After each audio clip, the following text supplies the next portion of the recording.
General Surgery 1. Clinical Surgery. Cirugía general, clínica quirúrgica. Diagnosis, history taken. Demographics, presenting complaint, history of presenting complaint, past medical history, medication history, doses and allergies, family history, social history, bedside testings, investigation, then become final diagnosis.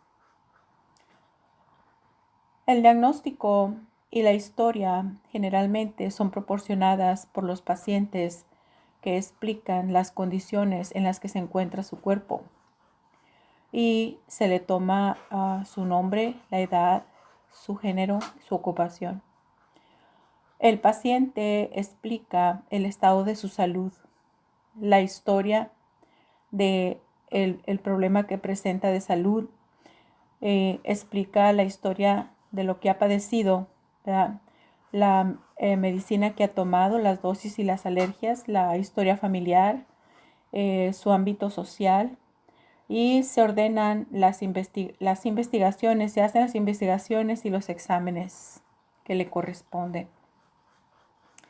Preliminary diagnosis es un provisional diagnosis, es un diagnóstico provisional, es una examination with consent and presenting oneself, wash hands, drying them, start with checking for any pain of any upset existing in the human body.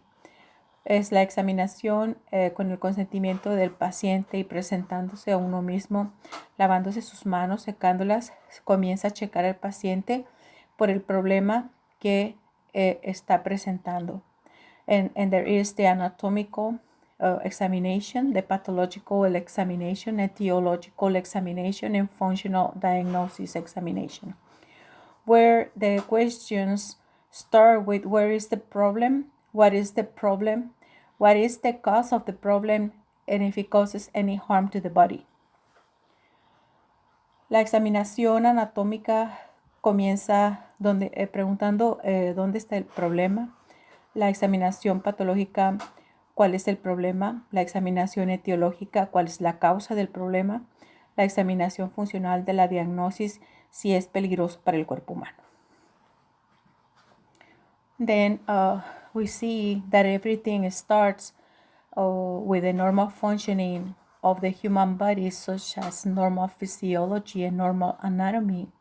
And as the patient gets ill, an onset of pathophysiology appears, ¿verdad? Dice que las personas están normalmente, ¿verdad?, su fisiología y su anatomía cuando se presenta una patología donde se altera la función y la forma, donde se tiene que hacer where from there we have to review the history, right?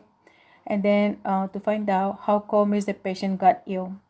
Then we have an observation. Hacemos una observación through the vital signs. We investigate the patient. We order x-rays, ultrasound, MRI, endoscopes, hematology, hemoglobin concentration, viral testings, biochemicals, microbiology, culture, sensitivity tests to assess the patient. Then to plan to carry interventions, then evaluate based on testings. We reassess the patient to bring the patient to normal function, restoring the health to the patient to normal functioning and to find the cure. Entonces vemos nosotros, ¿verdad?, que es importante leer la historia para saber qué fue lo que le pasó al paciente por medio de la observación, que son los signos vitales, e investigando al paciente, ordenando rayos X, hematología, trabajo bioquímico, microbiologías, para hacer un assessment y hacer un plan, en hacer una intervención y basada en los exámenes, resultados, hacer lo posible que el paciente pueda traerse a su función normal para restaurar la salud y encontrar la cura. Y así vemos nosotros que todas estas teologías siempre pudieron haber sido, the theology could probably have been of a genetic, environmental, or epigenetic, right, which is a potential transcriptional which is the phenotypic switch gene, right?